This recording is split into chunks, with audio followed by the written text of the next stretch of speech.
Hello everybody! Happy Friday! It's been like a hot minute since I last made a video. I think it's been a little over 2 months. And that's because I'm pretty much officially on break. I've been very busy, my life has been very full and satisfying. I've been dealing with some health issues, I've been tired, and I needed a break, especially on the weekends. So yeah.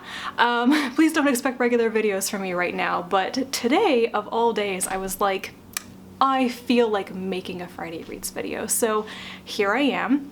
It is also a lovely Friday evening in between thunderstorms, so everybody in my neighborhood is currently outside either mowing their lawn or screaming in the case of children. So if you hear background noise, that's what that is. I have opened up windows in the house because it's so nice.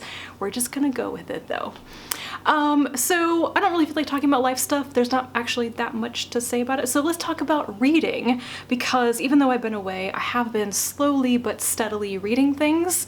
I think that's sort of the trend for this entire year. I am reading, but it is much, much slower than my previous reading pace, and I'm actually okay with that, especially because I've been using my free time to do all of my other hobbies, you know? New life balance, new priorities, and all that stuff, and that's fine.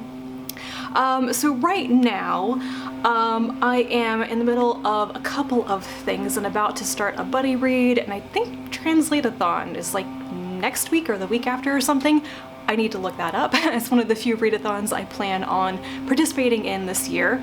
So right now my audiobook is A Brief History of Timekeeping by Chad Orzel, I think.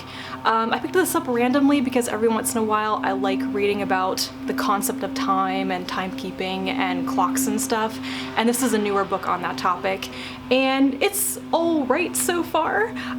It covers some material I'm already familiar with, especially the physics side of things, but it's been perfectly decent to listen to. I think one of the reasons that I'm not super into it is that I feel like the audiobook narrator is really terrible at any like non-American names and non-English terms. Like the pronunciation has been rough in places. Yeah, so every time I hear that I cringe a little bit, but the material itself is perfectly fine.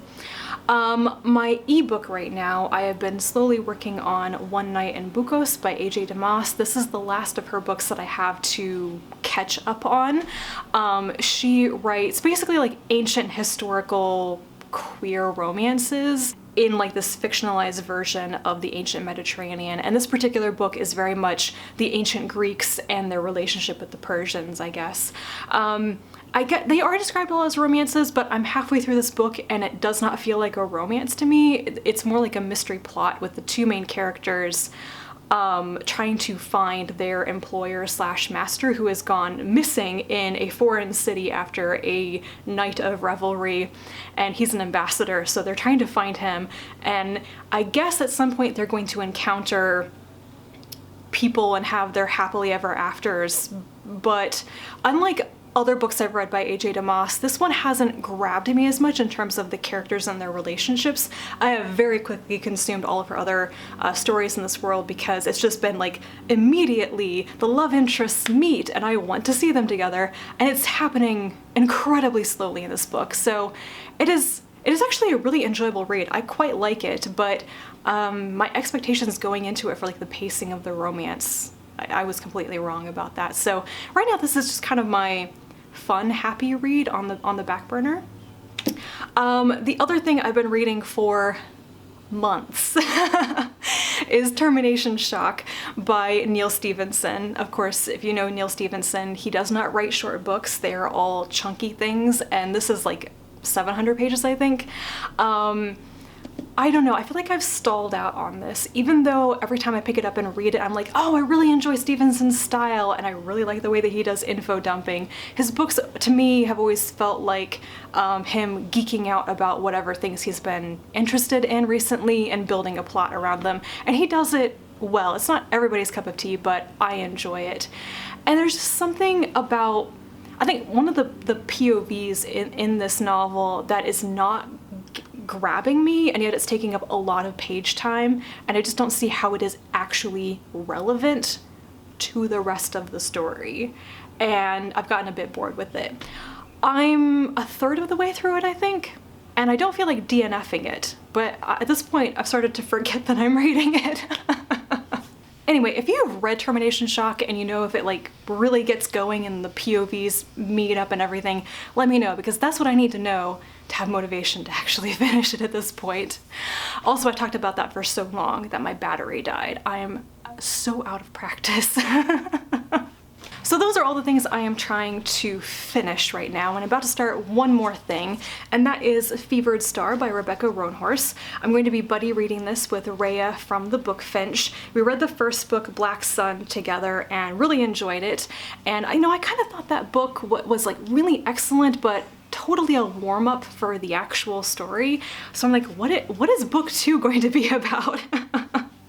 I hope it's a little bit more like plot progress and getting into the meat of the story. So I'm really looking forward to this, and I really need to do more buddy reads this year because it's a good way to talk to friends, but also to like keep me motivated to get through novels. I have other things I'd like to start, maybe this weekend, maybe later. I really like to finish reading the Hugo-nominated novellas. I've got Shauna McGuire's novella, and I know there's another one I need to read too. So I'd like to catch up on those, and then everything else that I have out from the library and interlibrary loan, but we will see what happens. So that is pretty much it for me. And I may or may not read things this weekend. It depends on the weather. If the weather is gorgeous, I will have no excuse to not get out into the garden, so I'll probably do a lot of yard work. I need to catch up on that. But if it rains, I'll get a lot of reading done. So let me know what you guys have been up to. I haven't talked to you in a while, so I'm completely out of the loop. I hope you've been doing well, and I will talk to you again soon, because I hope to do a Translate-a-thon TBR, because I have some small plans for that readathon, so that should be forthcoming at some point. So that is it. Thank you for being around here, even if I've been absent, and I will talk to you again soon. Bye.